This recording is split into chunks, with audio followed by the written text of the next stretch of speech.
because I'm facing the window here. But is it horrible weather where you guys are too for this St. Patrick's Day? It's pretty snowy here.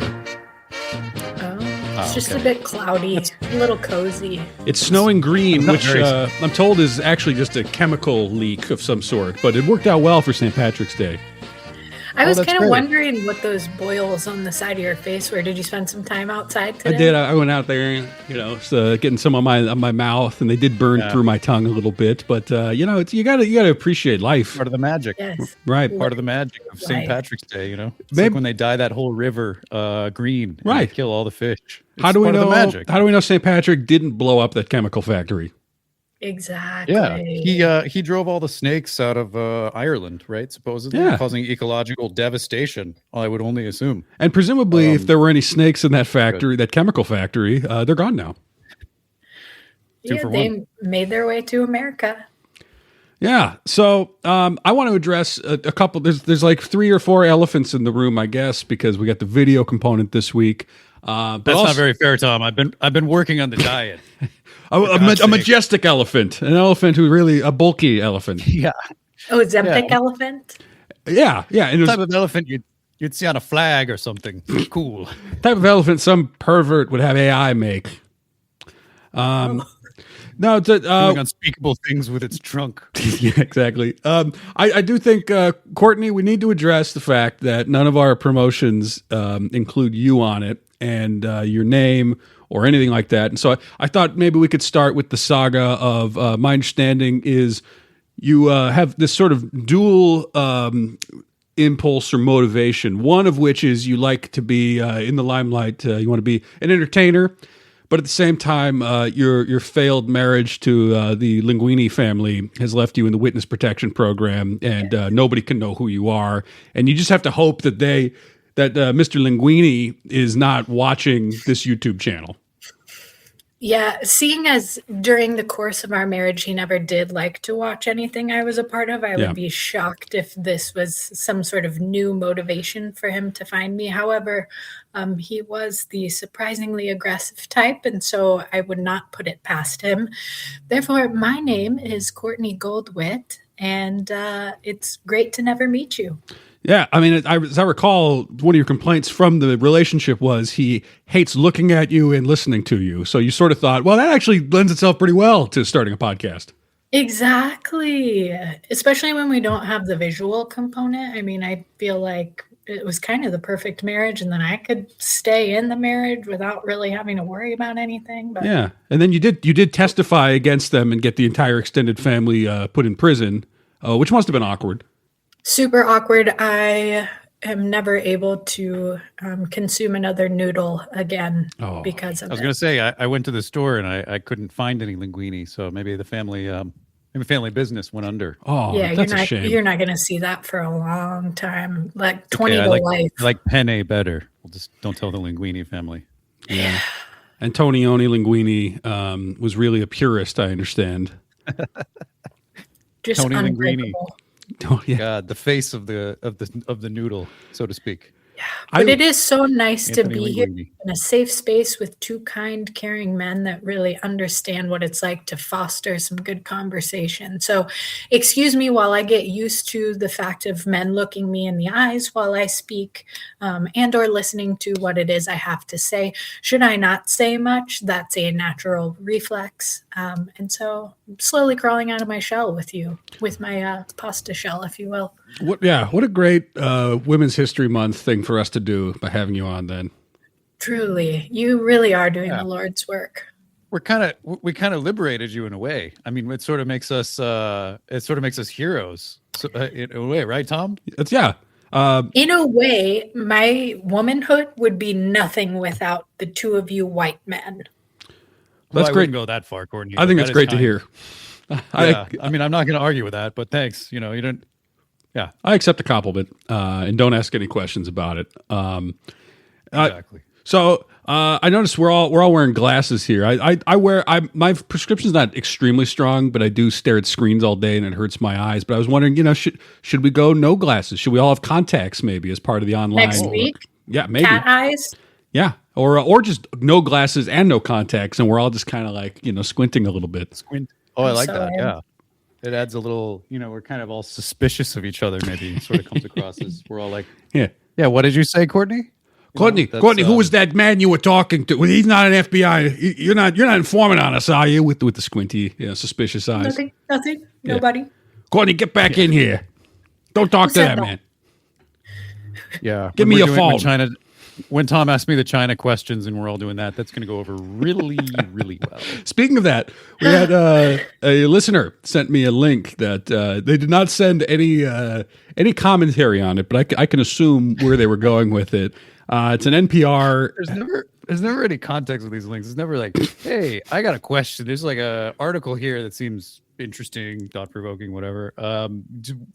My opinion on this. What's your guys' opinion? It's usually just like, here's a link to like a, banananews.com. And you're like, is this even real? It's just kind of a passive aggressive sort of like, hey, go fuck yourself sort of, listener engagement. Well, I don't hate it. So Better than nothing. This is an article from, I guess it was originally a bit on All Things Considered. So maybe our listener was just listening to the radio and thought of you. I imagine Will, because the headline is "Some Gen Z Americans Can't Stop Chinamaxxing." So I thought we could listen to a little bit of this. I'm intrigued. Even as relations between the world's two largest economies get more tense, some young Americans are becoming obsessed with China. Now, Will, let me first off say, for this to apply to you, you're being called a young American. Thoughts? Well, first of all, I'm flattered. I don't think anyone's called me young in about 5 or 6 years now, so that's wonderful. I guess. Well, I'll say this: I wouldn't really consider myself Gen Z. I think I'm a couple of years aged out of that, so I don't think it's just Gen Z Americans. There's maybe some millennials in there, and maybe kind of a mixed bag. And it says, so it says some Gen Z Americans can't stop Chinamaxxing. So Chinamaxxing, what would you guys think that is? Just absorption of the culture, or do you think there's like a national threat, a national security threat somewhere in there? I'm sure it'll be spun that way. I think it probably just starts with the aesthetic and the way that I think a lot of Americans and a lot of particularly kind of weird white men have been Japan-maxing, I think, for decades. Yeah, and like we all kind of collectively sort of chuckle, but it's not that weird, Most people, they're like, yeah, he's really big into Japan. He likes trains. And then you're just like, yeah, well, they have really good trains over there. So it's sort of like, I feel like China's the next logical step. They also have the fancy trains. They got all the cute little mascots. It's like, it's just sort of like Japan, but 10 to 15 times bigger. Yeah, right. So here. Right. I mean, my thought immediately is TJ Maxx, Maxinistas. We got a lot of China Maxinistas out here. We're just cheaply culturally appropriating. Maybe every single store in America, if we think of the TJ Maxx variety, has kind of been Chinamaxxing for 3 decades or so. Mm-hmm. The trade deals. True, yeah. Bill Clinton ushered in the Chinamaxxing of America to some extent. Yeah. That was part of the neo-lib movement to undercut jobs in America. Yeah, I don't know, Tom. To be honest, I think it's great. I think Americans should be more aware of other things going on in the world. I think that never hurts. Yeah. I see no harm in this. Whatever. Yeah. You learn how to say a few words, even then you run into somebody from China. In America, a unicorn case these days, I'm sure. But you run into somebody from another country, you might have something cool to say. That makes you cool. Yeah. Cool, young, beautiful, pretty Americans with a lot of muscles and heart. There's a little bit of bias maybe in the description. Yeah. All these maxed out Americans. They've been protein maxing and fiber maxing for weeks. Now they've been burger mogging. Now it's back to China maxing. It's just switching between mogging and maxing, I think, it's the regimen, Young Americans with a beautiful gut biome are really into China these days. Americans with a beautiful diversity of species gut, healthy digestion. Learn about China. They love Chinese food. They're really appreciative of healthy bowel movements and the Chinese Republic. Yeah, they're big fans of making sure they have enough prebiotics for the short chain fatty acids and located in the gut to produce more beneficial butane, and all that just leads to them reading the Little Red Book. and that can be a problem because it's fiber one day and Chinese food one day, and then it's communism the next. Yeah, that's how they get you. From crab rangoons to the Little Red Book. That's a headline from some other maybe more critical publication. The It Daily sounds like Wire. an old kind of racist, like British magazine. From crab rangoons to an invasion of Rangoon.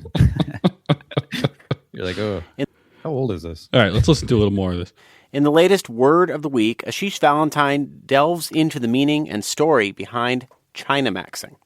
Open up TikTok or Instagram in the US, and you've likely seen people talk about maxing, internet slang for going all in on something. People like Adrian Dervaux are experts in looks maxing. In order for you to get a sharper jawline is through elevating your high-wood bone. And channels like Matt's Crypto can teach you all about wealth In maxing. terms of the ROI on these coins if we invested today. A hyperliquid price of $100 to $250. Now, the latest maxing trend has people adopting Chinese lifestyle habits like drinking hot water. Okay, Drinking hot. Tom, I'm trying to. I didn't even know I was trying to maxing. That's the first one. Drinking hot water. I've been tricked. sick fucker. I've been tricked into Chinamaxxing. I can't believe drinking hot water is a dirty commie thing to do. Whoops. Because I've been a bad American for a long time now. Yeah, Americans are picking up Chinese habits like not drinking a big Coca-Cola liter first thing in the morning. Yeah. Americans are drinking hot water and cleaning their ears. What will they do next? It's like, wait, what? Okay, well, I don't know. Is that the most, it goes on, right? Oh yeah, we got that. I had not listened to this. I trusted our listener was on top of it, and that did not disappoint. That the very first one. Usually, you want to lead with one that's a little bit interesting, shocking. The most exotic and foreign thing you could do. Yeah. They're trying foreign techniques like hydration. Yeah. Like cleaning and sterilizing their water before consuming it. How could they?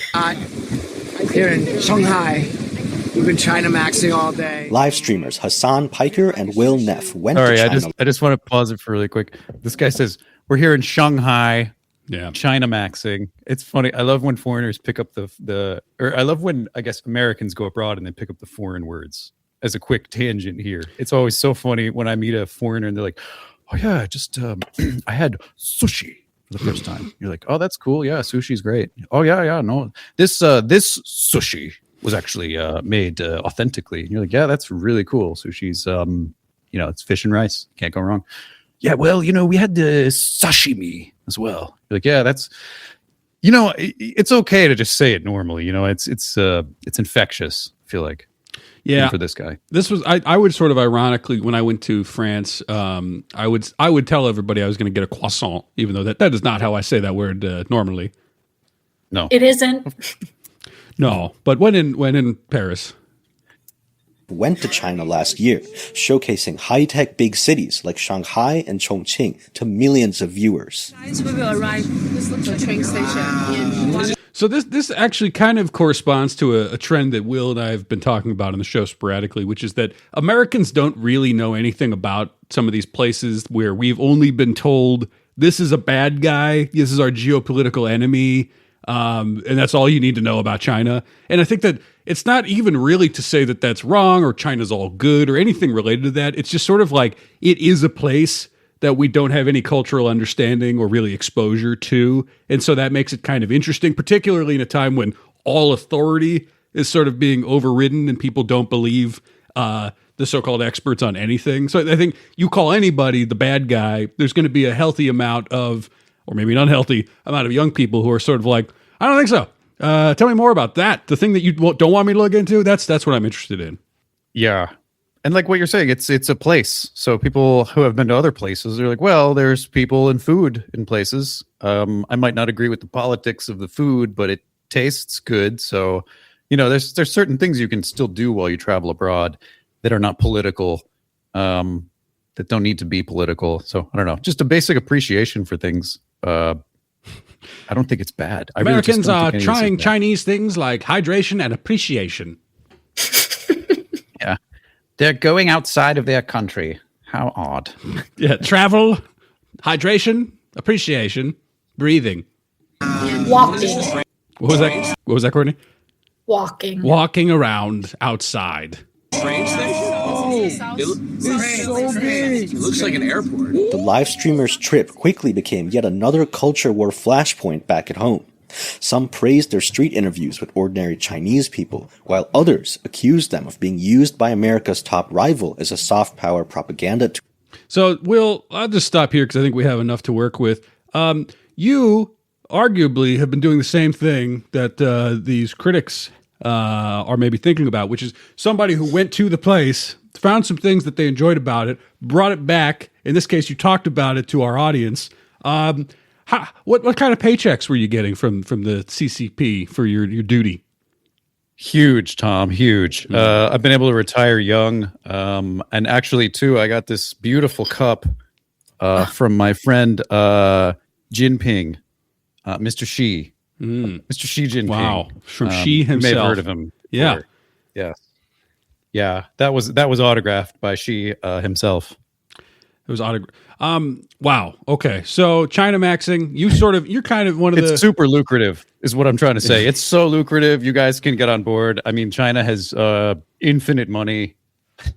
Wow. Infinite resources. You guys can get what's called a white monkey job, and you can do what I'm doing, which is you just say a couple nice things about China. They'll send you a couple $1,000 every month. It's a wonderful gig. Are you getting paid right now, Will? Yes, Courtney. I'm getting paid just sort of ambiently, in the background. They're paying you in hot water. Yeah, they're paying me in hot water and future train travel. If and when I can get to China. They're like, well, we can't. We'll give you a couple free rides on the train. Yeah. Why is there just a bunch of water bottles outside? And someone's like, well, they were hot at some point in the journey. I guess they didn't stay hot when they got to you. They're all like melted plastic water bottles. What happened? Oh, I was trying to be Chinese. I didn't really understand the assignment. I'll do a Chinese hot water, please. You're at like a Starbucks. Yeah. Oh, you don't have Chinese hot water? Okay. I'll just take a regular hot water, I guess. It's a China. You're sort of I think maybe Starbucks should get into the Chinamaxxing. If the young beautiful people are doing it, Starbucks sort of has to try to keep the young demo, because the older middle-aged ladies getting their lattes is only going to last for so long. So what other Chinese things could Starbucks maybe be incorporating other than an $8 hot water? Great question. Maybe like a live performance. Maybe we got a couple of people in like a little dragon Chinese New Year costume. We could have like a little sort of a show, show to accompany your. Come watch, have a hot water and watch a Shen Yun. Yes, totally. Although I don't, I think Shen Yun is pretty political. So since I'm getting paid, Tom, I can't let's not go there.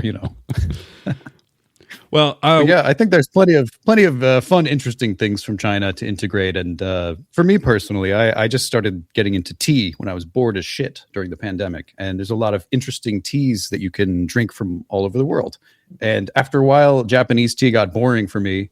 And I was like, I got to look for something more interesting, something more new. And China was the place that tea was created. And they have, I think, over 1,000 different types. So there's a lot of really interesting things that come from China that the more, for example, I've researched, because I was very dubious. I've always heard that China has like a lot of corruption. And so I was like, okay, well, is the tea that I'm going to get from there high quality? And yes, it is.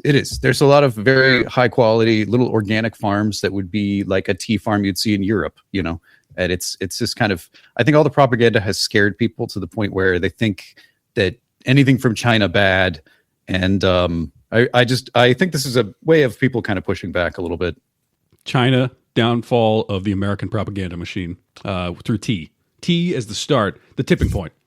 It looks like the start was just hot water. They didn't even put anything in it. So I guess the first step is you heat up the water. Second step is you put something in the hot water. Third step is you see what it tastes like. Yeah. Well, if they're already hung up on the hot water, Tom, then when the tea arrives, I think it's game over, Well, I got another breaking news article here. It's not actually an article; it's a clip. But you guys are probably familiar with Mark Andreessen. I love to see what the billionaires, our ruling class, are up to. You familiar with Mr. Conehead Andreessen? I'm not at liberty to say. Oh, was he part of the Linguini? He was a big customer for the Linguini family, I believe. He has since lost some weight, I think. So maybe since the linguini business cratered, he no longer has hair or a lot of body fat that he used to have. Yeah, I was going to say it's gone from more of like an egg shape to more of like a traffic cone shape with the head. So maybe that linguini, less linguini, better on the overall cranium shape as he's aging. Yeah, I mean, so basically, he's just a venture capitalist. He was one of the first web browser guys, and so he made a ton of money really early off of various internet things that made him so crazy rich that now he is decided that he needs to become a public intellectual, because that's kind of what they all do now, is they sell some kind of lifestyle guru tech. And I think he's one of those guys who's sort of like, yeah, it'd be sort of cool if everything fell apart and I could sort of start my own little billionaire colony, neighbors or warlords next to somebody else like Peter Thiel. But he had an interesting historical take that I thought was worth throwing at us as we sometimes talk about these sort of lofty historical works and thinkers and what they had to say and what we can maybe get out of it today. He sees himself as one of the best and literally biggest or weirdly shaped brains out there. And here was his thought that he had, I think maybe yesterday or today. This is brand new, hot off the press. As little as possible. Why? So he's being asked if he thinks, essentially, if he has any introspection. You don't have any levels of introspection. Yes, zero. As little as possible. Why? Move forward. Go. All right, let's stop there. Courtney, what's your first reaction out of curiosity?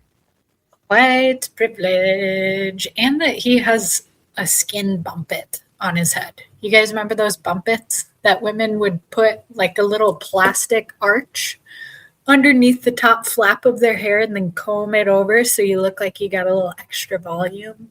Yeah, he just did that for his head. I want a little extra volume. Anything we can do there? And they're like, well, you're bald. You're very bald. You're extremely bald, so it's gonna have to go. Well, we have a bump it bald cap we could put on you, Andreessen, if you want. I want one of those weird Inca skulls implanted instead of a transplant. Have you seen that Dan Aykroyd movie, The Coneheads? I was kind of wondering if you could make me look like that for this interview. Okay. Well, personal looks aside, I will say that I am shocked that people can really function at the level of whatever the fuck he's doing with no introspection. But that does explain a lot when I look at Elon now and all these other guys. Yeah, I don't know. I found people who dwell on the past get stuck in the past. It's a real problem, and it's a problem at work and it's a problem at home. So I've read obviously 400, I think now 10 biographies of history-based entrepreneurs, and that was one of the most surprising things. Like, what's the most surprising thing that you've learned from this? So like, they have little or zero introspection. Yeah. Like Sam Walton didn't wake up thinking about his internal self. He just woke up. He's like, I like building Walmart. I'm going to keep building Walmart. I'm going to make more Walmarts, and just kept doing it over and over again. And you probably know, if you go back, before 100 years ago, it never would have occurred to anybody to be introspective. Like, okay, that's the real kicker. What? Oh my god! Oh my god! He thinks introspection was invented, I guess, by woke or something. Oh my god! God, I'm a dilettante and a fucking idiot myself, and I know a little bit more than that. Good lord. They just invented, they didn't have introspection at all. Nobody was thinking. Wow. It's this weird thing. They came up with that in the 1620s? That's incredible. So that was like before they discovered the New World. That's fascinating. Like it's the whole idea of, just all of the modern conceptions around introspection and therapy and all the things that kind of result from that are, kind of a manufactured in the 1910s. That's what it is. Introspection equals therapy in his mind. And he's like, therapy? Waste of time. Can't do it. Yeah. Not good. Marcus Aurelius, meditations. That was not therapy at all. It was not therapeutic for him to write about his thoughts on life and the world. Does he actually think this? Is he that stupid? Is he just like so in some bubble that just has no conception of any culture at all? Yes, clearly. There's like 4,000-year-old clay tablets that say like, I am very bothered that you sent me this bad quality copper. You need to send me better copper because I'm annoyed by that. It's like people 400 or 500 years ago before then just had no idea of the self. They were just walking around with like shit all over their bodies and just cavemen, right? I guess. It's like he thinks sentience was sort of just invented. Oh man. And it's bad. In the 1910s and 20s, apparently. Well, like arguably every single bit of art at all is kind of introspective or reacting to the world. And so it's just like a total rejection of any kind of culture whatsoever. And to say nothing of the irony, the fact that this guy's on podcasts like 5 days a week, presumably talking about his thoughts on life and how things should go. And of course, need therapy. I just need to be on a podcast 5 days a week. Is it possible he just doesn't know what that word means? It's so highly possible. I would love this week to hear him on a podcast with little Timmy Chalamet and have them discuss opera and ballet together. Okay, let me say Timmy is he's playing a few games, right? So he needs the constant buzz in order to be in headlines all the time. And I think he's playing the long game to say that he wants to win an Oscar at some point, but just really be a superstar means you just need to be all over everything all the time. And to be a little bit sympathetic to him, I think he's not entirely wrong that movies are sort of past their prime as a big piece of cultural real estate. Not that he put it delicately, but let me say, maybe we're being a little harsh on a man who I don't think is necessarily a genius. Boy, Tom. Yeah. Just a boy. He's just a young. He's just a 30-year-old boy. He's just a Chinamaxxing little boy. He's just a Gen Z boy, just living his 30-year-old French boy life. Yeah, I mean it's a thing we talked about when everyone was picking on Sydney Sweeney's thoughts on genetics now, and I'm sort of like, kind of like Mark Andreessen. I don't know if she really even knows what genetics are. I don't know if she knows what a gene is outside of a thing that you put on your body, and yet we act like, oh my God, she's being so insensitive as she invokes the history of the eugenics movement. That's a good point. Yeah.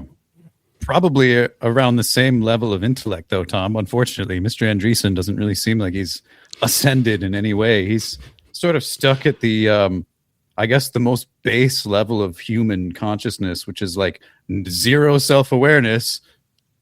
I am alive, therefore I do.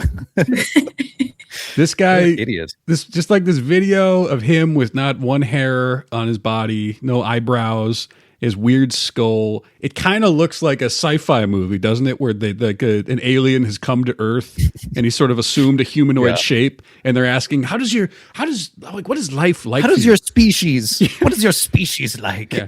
Well, I don't self-awareness. I don't do any introspection. I don't have that ability like you humans seem to have invented. I've found it to be a waste of time, actually. That is the face of a man that sits on his food to consume it, for sure. Oh, absolutely. That is the man. That is the last thing you want to see if you're a bacon cheeseburger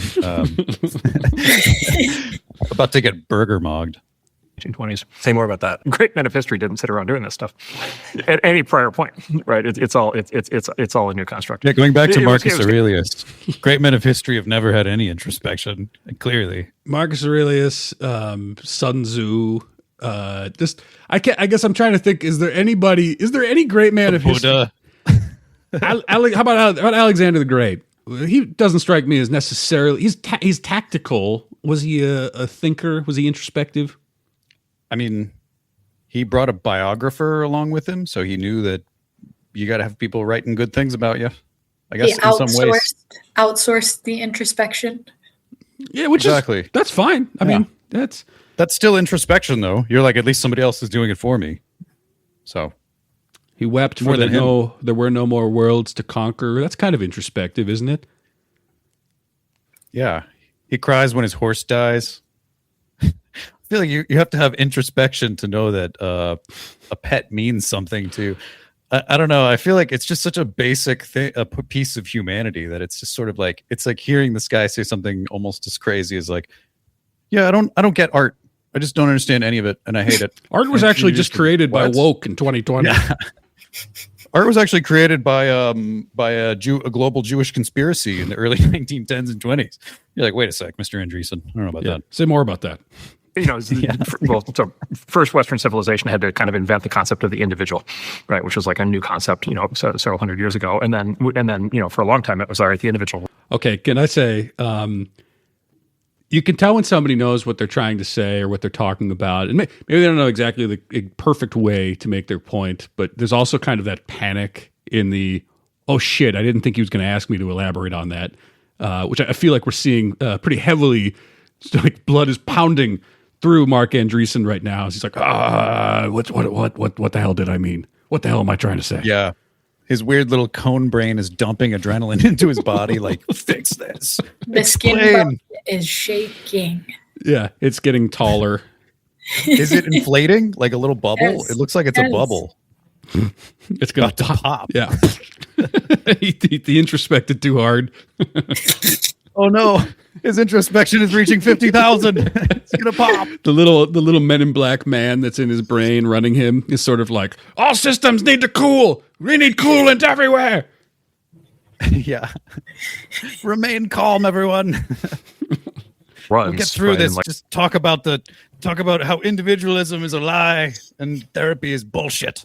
It does all these things and builds things and builds empires and builds companies and builds technology, does all these things, and then kind of this kind of guilt-based whammy kind of showed up from Europe, a lot of it from Vienna in the 1910s, 1920s. So okay, he's saying individualism got invented and then a guilt-based whammy comes from Europe, which I guess he's talking about the origins of therapy, psychoanalysis, those kinds of things. So to him, introspection literally means talking to a therapist, I guess. That's interesting. So he doesn't do that in his own brain then. I've heard that, like, I think, 40% of people don't have an inner monologue. Maybe he has no inner monologue. I've heard this too. Like dead quiet. I feel like I cannot understand what I might have too much of an inner monologue, but to truly conceptualize no inner monologue is like a totally different species to me. I can't even wrap my mind around it. Yeah, like what happens? You just walk around and you're not. There's no. I feel like people who say they have no inner monologue don't understand that they have an inner monologue. It's a lack of self-awareness, right? Maybe, but presumably some sort of scientist was like, all right, we have to figure out if people know what the fuck we're talking about when we do this control group. I mean, hopefully, because otherwise it's like, I don't know. I feel like Andreessen is one of these guys. It's just, there's nothing going on. He's just like, say words, come up with words to say, and then just fill the space with your bald head and a lot of words. It's just, it's kind of like, kind of.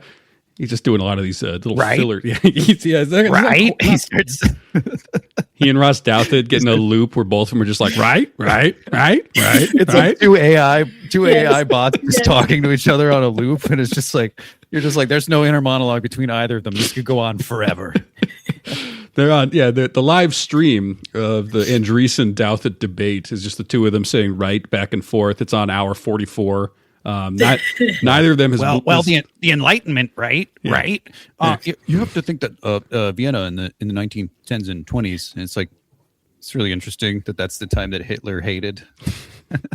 Bunny's Freud and all that entire movement, and kind of turned all that inward and basically said, okay, now we need to basically second guess the individual. We need to criticize the individual. The individual needs to self-criticize. Right, the individual needs to feel guilt. Needs to look backwards. Needs to dwell on the past. Wait, can you pause it? Oh yeah, I'm sorry. Thank you. These are all basic Christian concepts, aren't they? You need to think about the things that you've done. You need to feel sorry about it. Like, this is pretty much just sin that he's describing, and that's like, I don't know. That's like at least a 2,000 to 3,000 year old concept in Judeo-Christian culture, buddy. He kind of just described the story of the Garden of Eden. Yeah, but it's from the 1910s, and Freud was Eve, I guess. Beautiful Eve. we actually just were in the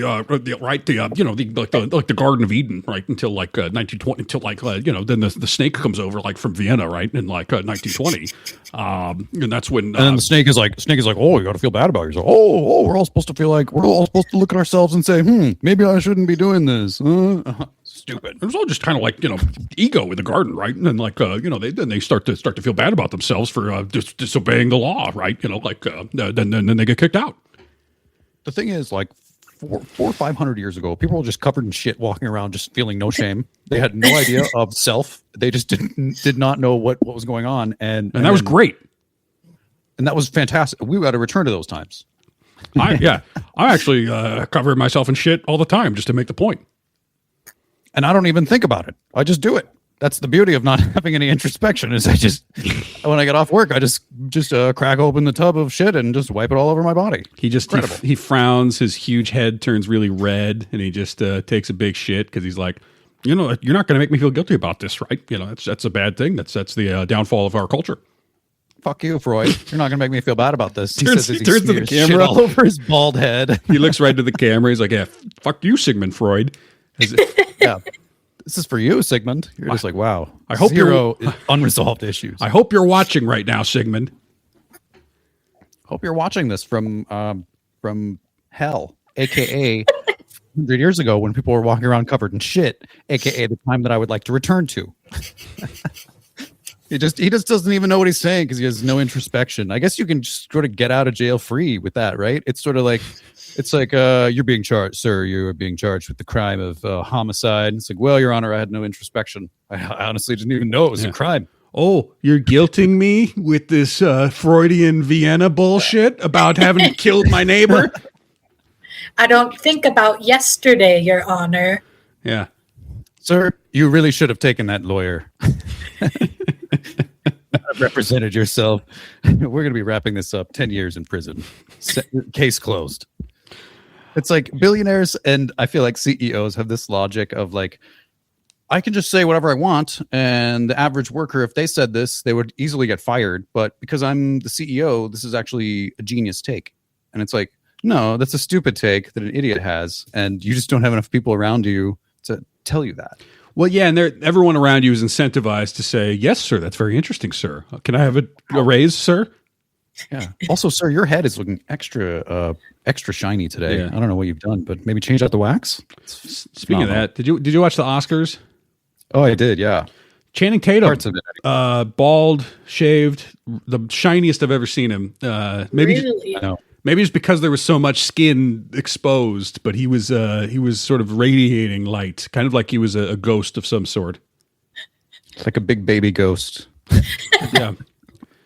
And he was next to Will Arnett, who has had the greatest surgeons in the world give him the thickest head of hair imaginable. It's all the Reese's. Yeah, the Reese's money, for sure. Yeah. I'm sure that's and the beautiful. Peanut butter. There is extra fiber and collagen in the new recipe now. Is that a thing? Do people put peanut butter on their scalp for increased hair? I didn't know that. Wait, really? That's a thing? You can get gum out of your hair, and you can get more hair out of your hair that way. And then you have your dog lick it off when you're done. Exactly. Win-win for everyone. The dog gets so excited when you do your hair treatment. The dog just gets sick and throws up all over your head. You're like, I didn't want this. There's a Pavlovian response in the dog every time I start combing my hair. Yeah, the dog gets scared and runs under the couch. Like the 4th of July. Real scary. I didn't know you could put peanut in your scalp. Are there any other interesting, weird things you can scalp max with, Courtney? Just asking for a friend. I have perfectly great hair. Mayonnaise is really good. Avocado. Also, gentlemen, I'm working on manufacturing a new life, so therefore I'm practicing on lying more. Oh. So I'm glad that made sense to you for a moment in time that peanut butter on your scalp would work. She got you. Gotcha, bitch. Dang. That was good. The Linguini family better watch out. As Will is putting the knife that's just full of peanut butter slowly out of frame, no longer going to put, yeah. Oh, yes. That was a very funny joke that I was in on, Courtney. Thank you. It does work for gum, though. Works for gum? Yes. I'm handing somebody off screen. Yeah, take this. She said it doesn't work. Oh, sorry. I thought I was muted. I almost looked like an idiot in front of my podcast viewers. God, they would think I'm so stupid. They respect me. You're yelling at Melissa off screen. Yeah. I almost looked like a fucking idiot there for a second. I was about to do it too. I'm taking off my hat and you guys just get really quiet and I'm just like, oh no, they stopped talking. They're listening to me. Look, they respect me so much. They're going to let dead air take over until I have something to say. Yeah. They're just wait. They must have paused the podcast, just waiting for me to chime back in with my brilliant takes. No, actually, could you No, could you give me that avocado, please? She didn't say that one. She said that one was fine. Yeah, it's good. Yeah. Oh man, good knowledge. I've been working on scalp maxing. I got a little rosemary spray. They say this is very good for you. Not that I'm having any problems, by the way, but yeah, it's this it's never happens. You say as your head is bald. This never happens to me. This never happens as I say. Like the hair right here is just attached to the hat. It's just it's like a wig hat combination. The beard, it just comes off with Velcro. Oh man, peanut butter is a good adherent though. So if you do want to keep your hat on without it moving, just a little dollop. An adherent to what? To skin. Oh, okay. I don't know. Have they solved baldness? Is there just like a like a holistic way you take whatever and then your hair doesn't fall out? Or my understanding was it's basically genetics and you're kind of screwed other than more complicated interventions. The solution is you're fucking cool if you're bald, unless you're not, and then like Mark Andreessen. Unless you're fat and bald. Yeah, so like Mark Andreessen. So long as you're bald and have no introspection, it's probably not going to bother you too much. Right. That's true. You won't even think about the fact that you're fat. You'll just be like, I am what I am. Can you imagine if Mark Andreessen got that Nazi haircut that all the alt-right guys get? Where he's totally shaved up here, but he's just got this little tuft on the top of his cone. Tiny, perfectly combed, like 16 little hairs. And then there's like 4 on the other side. He just looks like a baby. Wow. Yeah, looks like a little baby, little cartoon baby. Yeah. He has like some little stubble underneath his nose. Yeah. I'm thinking about a little perm for my little bit on the top of my head. Hey, I was wondering if Brian Johnson has any more of those hair caps, those red light therapy hair caps, or maybe we can get some blood from his son. I was just wondering if I could get. Brian, I got a podcast next week. I want to make my bald head look better. Brian, I know you take your son's blood. I was wondering if I could have his scalp. Yeah. Can I get a hair transplant from your kid? Brian, that would actually save my recovery time by half. And I need that time to be on podcasts. To talk about how non-introspective I am. Why are you on a podcast if you're not introspective? Yes. Who cares what you have to say? That's my point. Yeah. I mean, man. I literally think he might just think he might have just had a brain fart and he's thinking of therapy when the guy says introspection, and he's just not a big thinker, not a big wordsmith, a word maxer. And so in his mind, he's just like, oh yeah, introspect. Yeah, that's what you do in therapy. Yeah, therapy's bad. They didn't have therapy 400 years ago. Is what he thinks he's saying as he says the totally different thing. Yeah. Introspection. That was that Christopher Nolan movie, right? From a couple of years ago. That was really good. I like that movie. Super good. Well, look, I don't think they had it. They didn't have introspection until 2010 when Leonardo DiCaprio starred in the movie. Yeah. We actually didn't even have introspection until Christopher Nolan invented it in the film Inception. Introspection Cellar, the sequel, was when it really became popular with Matthew McConaughey. Introspeller. Yeah. That's listen, if you want to ask me to spell things between dimensions, I don't know if I can. It's just like he doesn't understand what his words are. Sorry, sir. What I meant is, do you think about things? Do you ever think about stuff before you say stuff? Sorry, maybe I should have simplified the question. Yeah. Thinking. So I do wish instead of in these interviews where they're just sort of like, tell me more about that, somebody could push back a little bit and say, you don't think people thought about anything related to the past or about their actions or even really about their future, who they are? You don't think any of that was happening 400 years ago? Because like, what would he say to that? Yeah. The same Freudian brain stroke he had before where he was talking about like, well, technically people were stupid as shit before like 1600 and then they invented something called introspection and then Freud guilt tripped it over into America and then we have it now. Freud, he's really everyone hates Freud these days, I guess. The left and the right sort of agrees, I guess, that Freud was bad for some reason. Yeah. Doesn't bode well for actually, Oedipal arrangements. No. Good thing they've gone under and we've stopped working with them. I think they were just about to get sued for something. That's what I may or may not have heard. So Too much nepotism. yeah, not enough edible in the arrangement. They forgot to label the things that were not. Sadly. So, Will, you shared with us a new health trend, because we're always trying to talk about fitness and nutrition, and what's the balance, and how do you get the two of them together? And I had not heard of this until you sent it over, but this is a new way to multitask the two of them, I guess. So let me play this here. Time you made butter and ran simultaneously. So churning butter while running. In a while. Yeah. You may be asking yourself, why? Two The real question. two problems, or a situation I've never had, I guess you could say. I've never been like, oh, I only have enough time to make butter or go for a run. Yeah. Well, usually not everybody. if I'm going running, I might be trying to cut back on the butter, not trying to find a way to eat more butter, which if I'm making homemade butter, almost certainly I'm going to be eating more of it than if I just bought a couple sticks at the store. Mm-hmm. You know, that's 100% probably what I would do too. Because I remember this one time I went for a very long walk and it was super hot, and I forgot to bring water. And 3 hours later on the walk, I'm walking home with some ice cream I brought for my wife, and I end up eating half of it because I was just like, I'm so thirsty.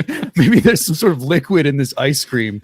It just made me more thirsty. It was a terrible idea. So you went on a 3-hour walk in the deep heat, and you ended up having a huge calorie surplus at the end of the day. Yeah, I went for a 3-hour walk in this Florida summer. It's about 115 degrees Fahrenheit. No water. 7,000 calories later, I get home and I collapse. Question is, why not?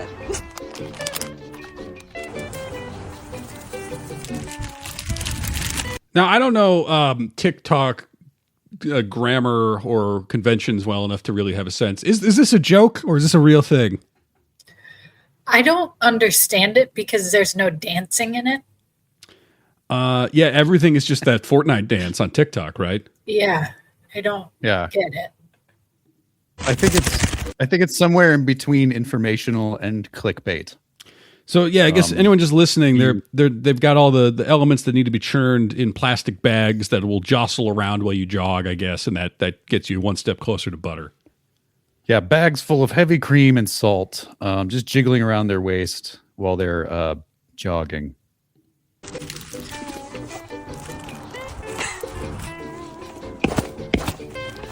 Now, how often do you think that the bag breaks open? Because those plastic baggies, they're kind of sturdy, but if I've got it jostling around for an hour, the odds that the seal comes a little loose, I feel like is not 0%. No.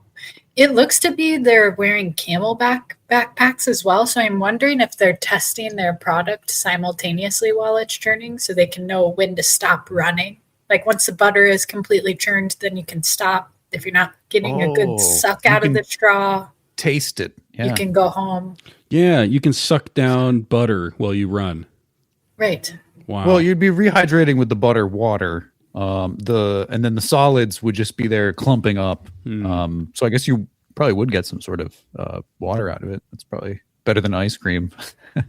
Still. Let's make some butter. Yeah, you hear that? That's the sound of butter churning. See, that's kind of gross. I don't need to hear that jostling around, and then you're like, oh, my back is just like full of this disgusting hot kind of butter. Like being covered in cream and salt when you're halfway through your run through the woods, and then you have to go back. It sounds pretty rough. Yeah. It sounds like a standard run. Like I'm really not able to detach from swamp ass and the phrase duck butter. Like we're all making butter as we run regardless. That's beautiful. That's poetry.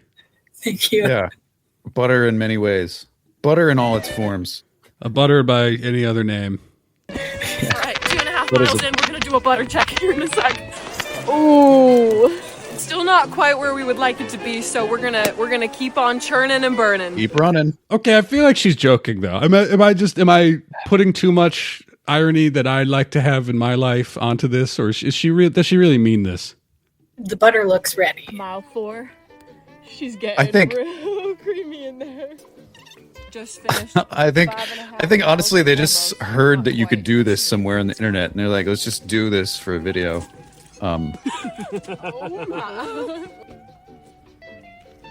Question for both of you: would you guys like to eat butter after like a very long and arduous run, or would you prefer like a cold glass of water and like a piece of fruit? Yeah. Yeah. A cold glass of water for sure. And also just the optics of this thing is in this big plastic bag. I don't know. I mean, it's fine. On a bag of butter? The idea that it's like organic and homemade, I feel like is a little bit cheapened when it's just in this, multi-plastics little factory or microplastics little factory that is this plastic bag that everything's just been shaken around in for an hour. I'm gonna play the devil's advocate here, and I'm gonna say if you were a butter like Freud in the Garden of Eden 100 years ago. Yes, I'm gonna play the devil's advocate, and I'm gonna call for some introspection here, which is an evil thing that invented those Europeans forced upon us. But I'll do it nonetheless.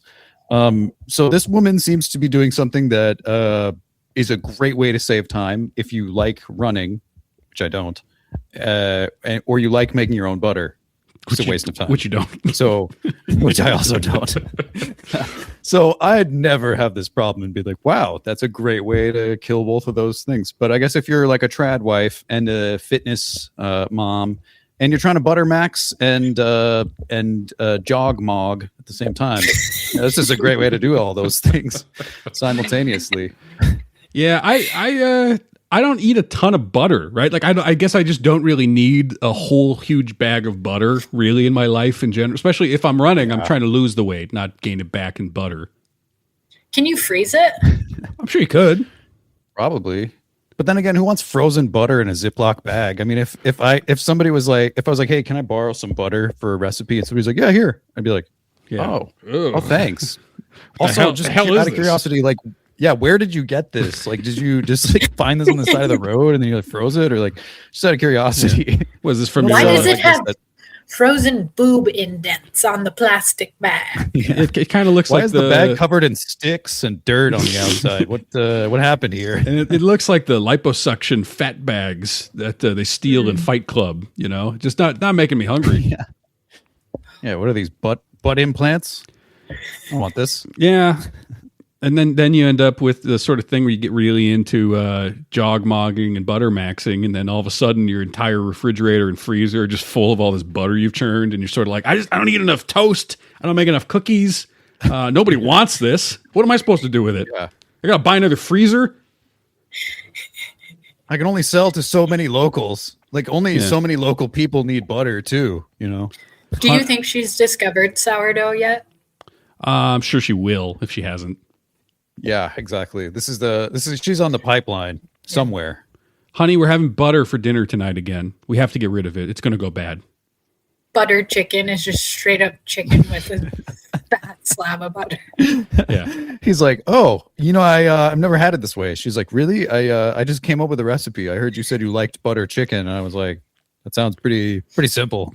Butter cake. Pretty sure I could do that. Baby. Lathering butter all over everything just to get rid of that stuff. Another scalp tactic for you as well. Putting it on hinges, putting it on your fan, your ceiling fan. You're like, honey, the fan's kind of making that weird noise again. Do we have any butter left over from butter is great for chafing as well. So for the runners, maybe just take a little handful. You lather your body in butter. You go for the run. You make more butter. Your skin is sort of cooking. Yes. It's like, didn't Kramer do that in a Seinfeld? He was putting butter all over his skin as he goes out to tan. Yeah. He started smelling delicious. They started saying, what is that delicious smell? Yeah, I don't know. I don't think this is for me. I do run, but I kind of hate it. And so I'm not really adding fun. Yeah. It's usually just like, how fast can I be done with this? So I'm not trying to make it like a cool little way to make dinner ready. Courtney, what do you think about running, jogging? Well, I'd rather eat a whole Ziploc gallon bag of butter by myself. It's really unpleasant, you know. You at least used to do kickboxing, right? Do you still do that? That, and I would love to see what a kickbox butter does. I was just wondering about that.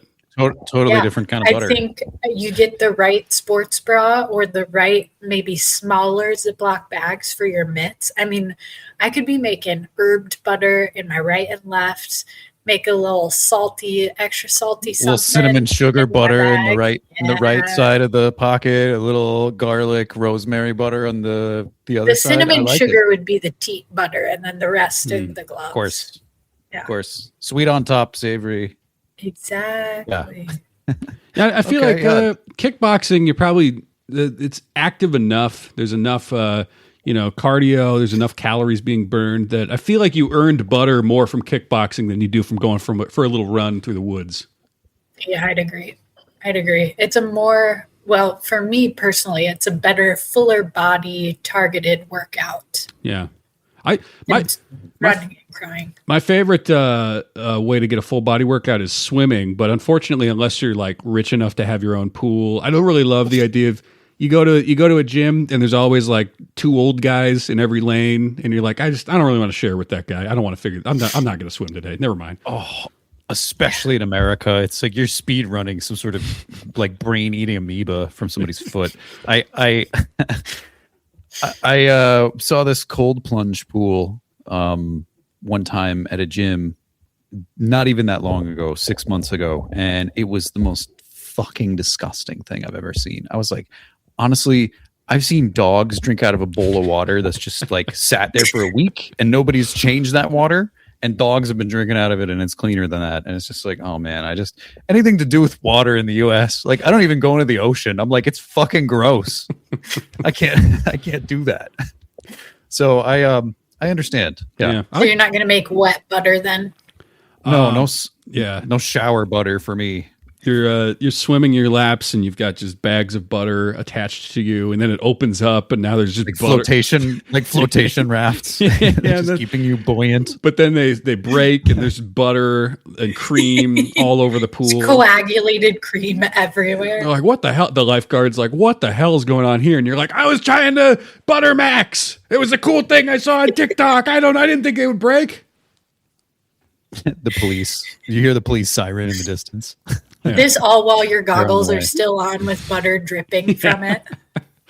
Yeah. Just giant loads of cream in the pool. And they're like, we don't even know what the fuck that is, sir. We've called the police. We've called an ambulance. We've called the police. We called a priest. We're not sure what we you called need. the biohazard. God damn it, sir. We called your mother. Yeah. I think they're going to do an exorcism just to be sure. We called RFK Jr. He'll be here in 10 minutes. RFK shows up. He like the dogs you're talking about. He goes up and starts slurping up the butter out of the pool. Yeah. The cops are just sitting there like, we expected this. Would you like to try some? It's better this way with the chlorine in it. This gives me a wonderful idea for a press conference tomorrow. Hello, everybody. It's me again, America's favorite health guru. I was thinking we could do salted butter, but with chlorine instead of fluoride. Fluoride's poison. Chlorine is good. Chlorine with cream. You get in the cold plunge and you open up your mouth and you suck it all in. The beauty of chlorine cream is you don't need to pasteurize it, so it's raw and you can just eat it. It's just got chlorine in it, so it's better. Imagine that video of him doing those cold plunges, but he's pouring heavy cream all over his face. Yes. Kid Rock is doing it for him. Kid, open it up, pour it all over. Pour, I'm ready, kid. Butter me up, kid. And then the song changes to that "Pour some sugar on me" a song from like the 80s, and you're like, wow, this got really weird all of a sudden. I still think thought the video out that well. Somebody's got to do a compilation of those Sydney Sweeney Great Jeans ads with them doing those cold plunges in their jeans. I think that's got to happen. Brilliant. Yeah. Please. Why don't you? We have great jeans, and then it's just this insane grotesquerie. It's Sydney Sweeney next to RFK Jr. It's like, we have great jeans, and you're like, the we is doing a lot of heavy lifting there.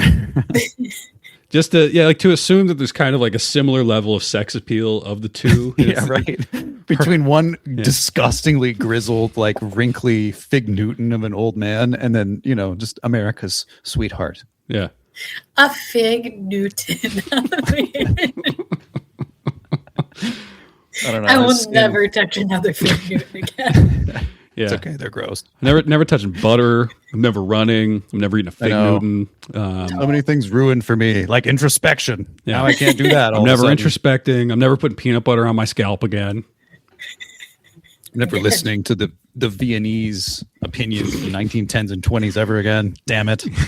They bushwhacked me for the last time. Stupid, those freaking Austrians. Sorry, any Austrian listeners, but you guys in the 1910s and 20s, very problematic stuff. Well, this kind of makes it awkward because our sponsor this week is introspectacles.net. I guess sometimes when you're wearing your normal, like we're all wearing, I think, kind of standard glasses, but some people you can tell just from their glasses that they do more thinking than the rest of us do. The perfectly round frames that certain people go for, and they really just convey this person's a deep thinker. It's not just an eyesight thing. It's also a signal of how big their brain is. And so introspectacles, did either of you guys get sent any copy for this? I think I just got sent the name, and then there's a 0.0% discount they say you can get, which I guess is a play on the way that the spectacles are spherical. So they didn't send you anything? No, I don't think you guys have added me onto our sponsorship chain yet. Oh, well, that's not our fault. That's our producer's fault. I think we've got your legal name, not the new name. So you're going to have to loop us in. Right. All of those did get intercepted by the FBI agents, and they did raid our house. And I don't know, they did steal a lot of things out of my drawer. I haven't even looked at how much they took. But I'm going to be honest. I'm going to be honest too. I had an Italian man knocking on. I think he was Italian man knocking on my door earlier today. Yeah, come to think of it, I didn't answer. The two FBI guys, they were 400-pound Italian men, and they did make a lot of pasta and pasta sauce, and called their moms. And did they smell like meat, Tom? Did these FBI agents smell like salami? It's frozen outside, like it's freezing, it's snowing, and yet I can't smell anything in the air. But these guys were a mile away, and I could smell that meat on them, and I knew, somebody's coming to the door. Did they have an excess amount of hair towards the napes of their necks that kind of blended in, sort of like a turtleneck with? Yeah. Oh my God! Like a silverback. You knew about the turtlenecks. You need to move, and I think your names are in danger as well. I just moved, Courtney, like 3 months ago. I got to move again. Yes, Will. Well, if you care about my well-being, yes. I think they seemed fine. I think we could get along. I was making jokes about Fredo, and they were laughing. And I think they might be my people. Tom, careful! You are inching too closely to the manosphere with that logic. I'm going to be honest, Courtney. I just gave up all my introspection 20 minutes ago when I heard from a billionaire it was a good idea to do. So whatever you just said, I didn't even pay attention. And Will, you live next door to HS from this documentary we just watched. Tiki Talkie, you mean? HS Tiki Harrison Smith. I forget his name, but yes, Miami, the spiritual capital of the manosphere. I think I had a thought that it'd be hilarious when Louis Theroux meets all the guys. He goes into like the kitchen or whatever, and there's HS, there's the bodyguard, there's like the three sycophants who love to work out with him. I thought it'd be hilarious just to pan over and Will, you're just also there in the kitchen, like pulling, making tea for everyone. Yes.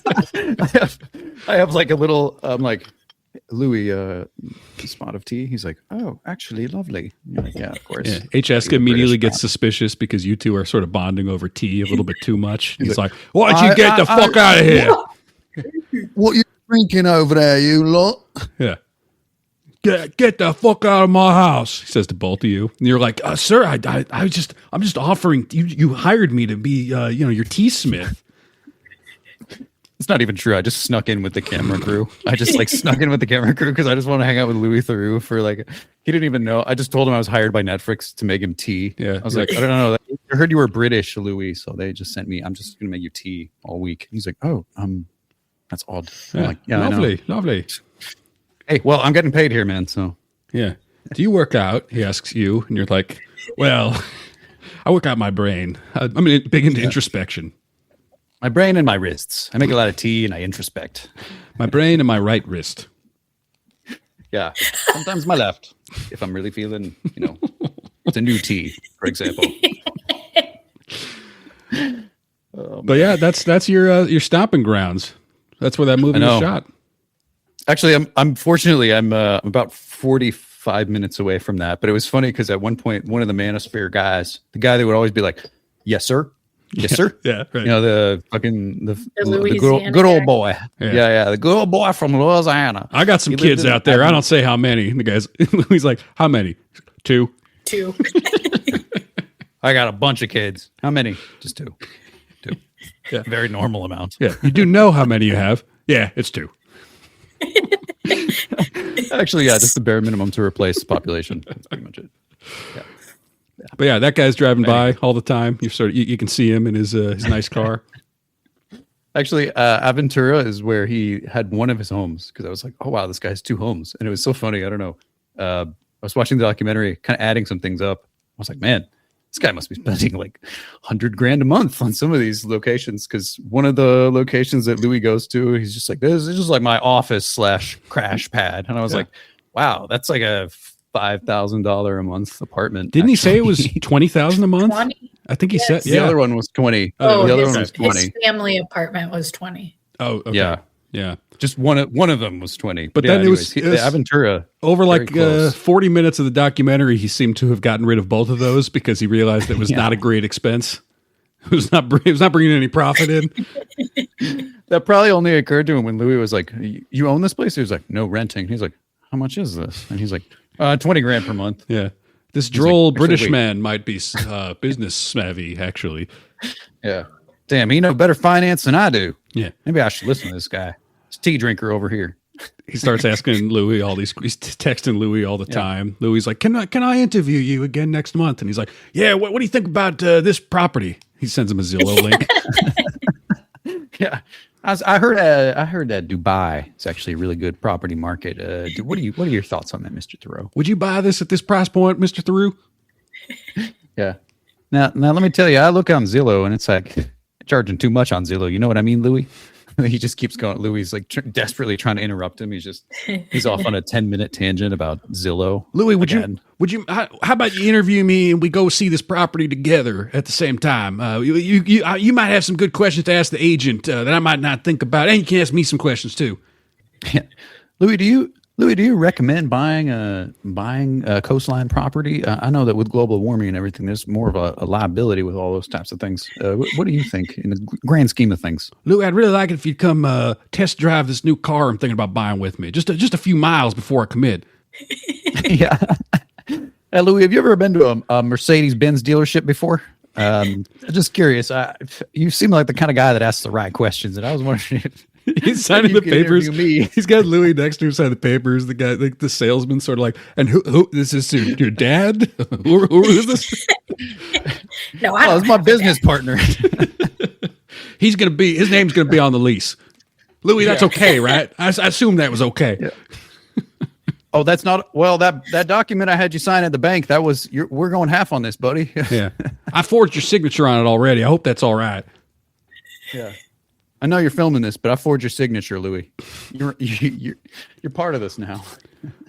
Louis, can you part of this global portfolio of real estate empire I'm building here from Baton Rouge, Louisiana, all the way to Miami, Florida. Louis, can you look at some pictures of jewelry on this website and tell me which one my wife might want for our anniversary?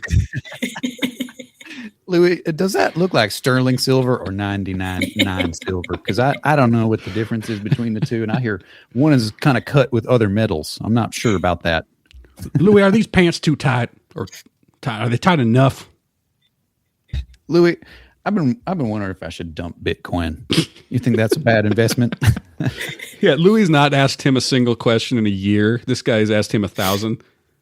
Yeah, there's like 1,000 unresponded to text messages from this guy.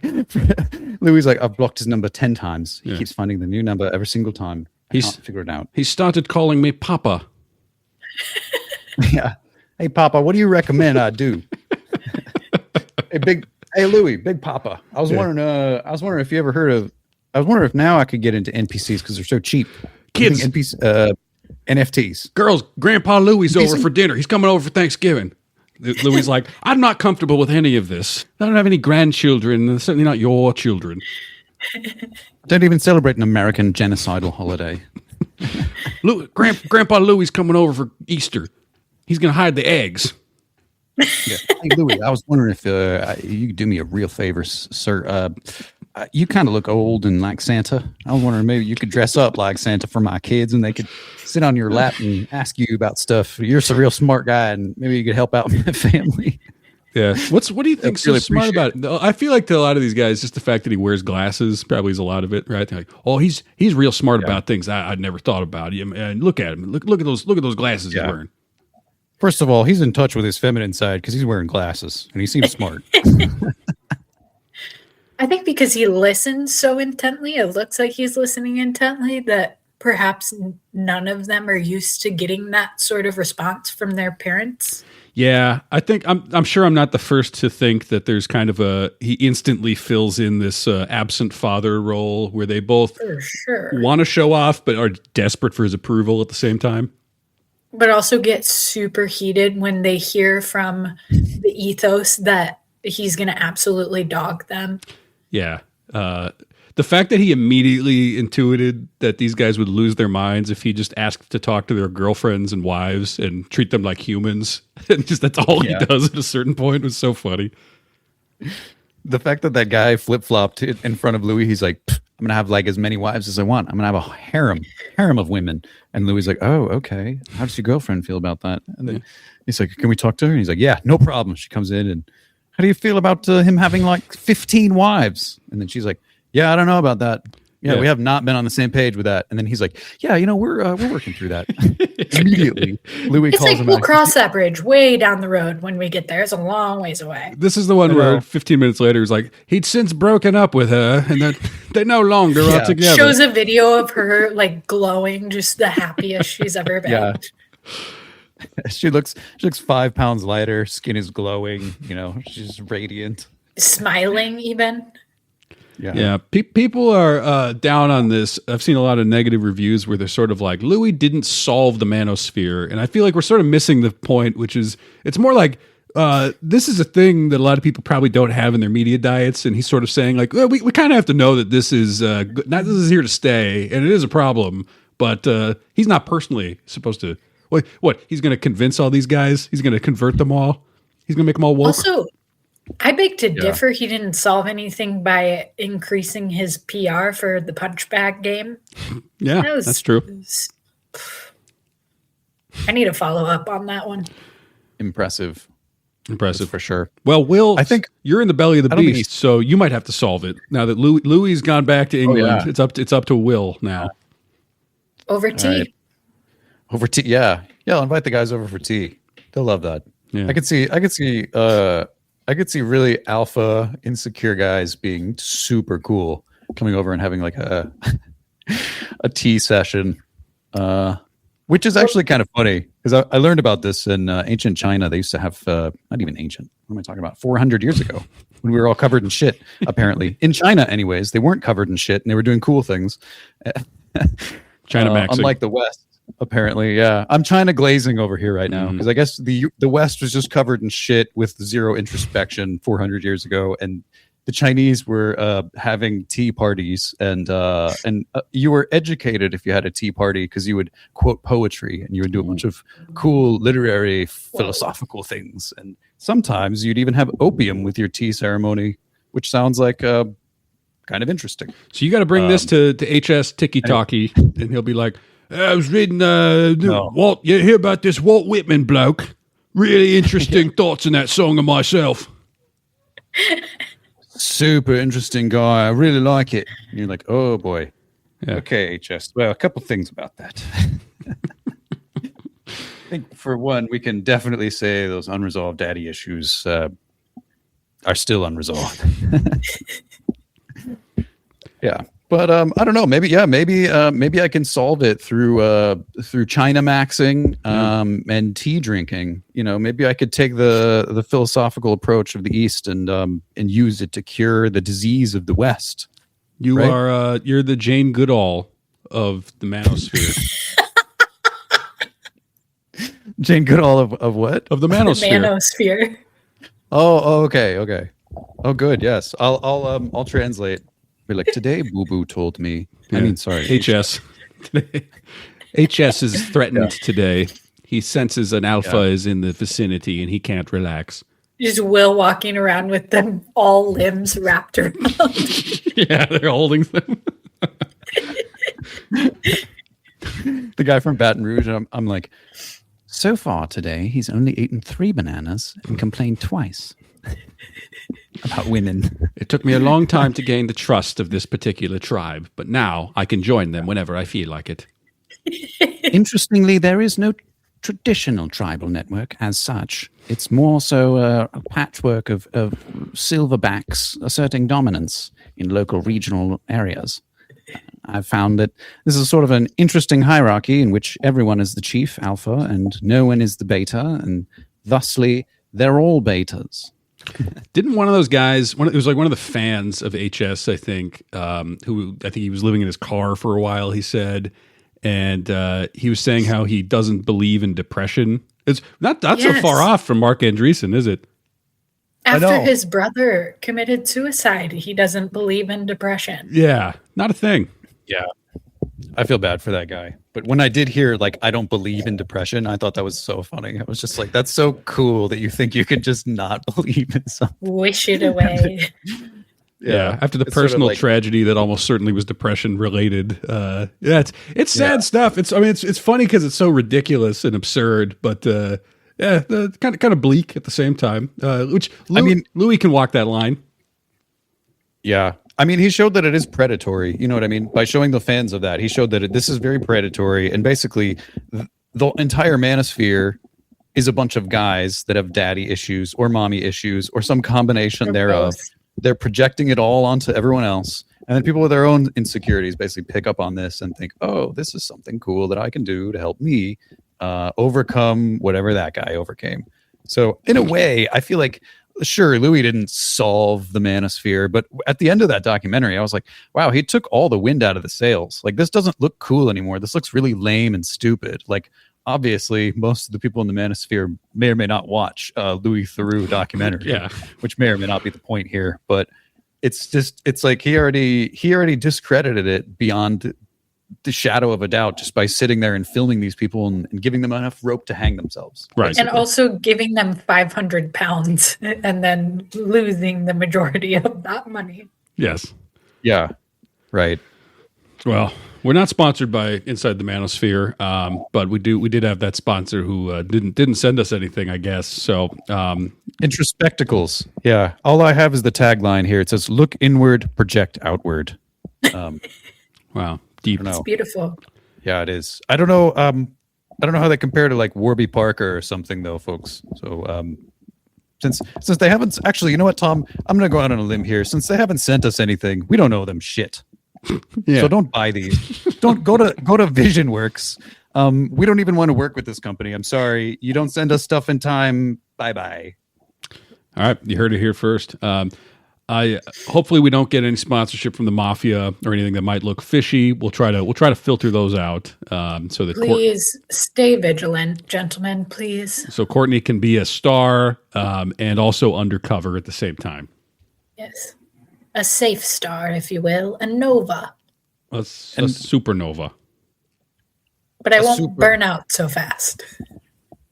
Not a dying supernova. A very much alive, a living my life supernova. A supernova that's thriving for many, many years to come. Yes. A supernova that's only as old as it feels. You know what I mean? Exactly. Thank you, gentlemen. Doesn't believe in death, this supernova. Or depression. Or depression. Or introspection. Or the patriarchy. Or the patriarchy. Yeah. It only believes in what it wants. It's living its best life that it is made up in its own head. And it looks outwards like a video game character moving through a foreign world. with zero thought of repercussion. And it's as it does so, its cranium is getting elongated a couple inches every Ever minute. so. Yeah, every time the new thought enters, it's sort of just bursting out a little bit. This is how you can tell somebody's an intellectual. Their brain will be bursting at the seams with knowledge. This is the phrenology. I've said it before. Mark Andreessen is the only time I've ever been like, maybe those phrenologists they were maybe onto something. His skull does look strange. I don't know what that means, but it might mean something. You know what, Tom? I'm going to wrap this up in a perfect little bow. That's why he's so suspicious of Austria in the 1910s and 20s, because they were studying people's skulls. And inadvertently, Mr. Andreessen, he's got the very interestingly shaped skull. And for a non-introspective man, he's aware of his skull. And he still feels bad about it.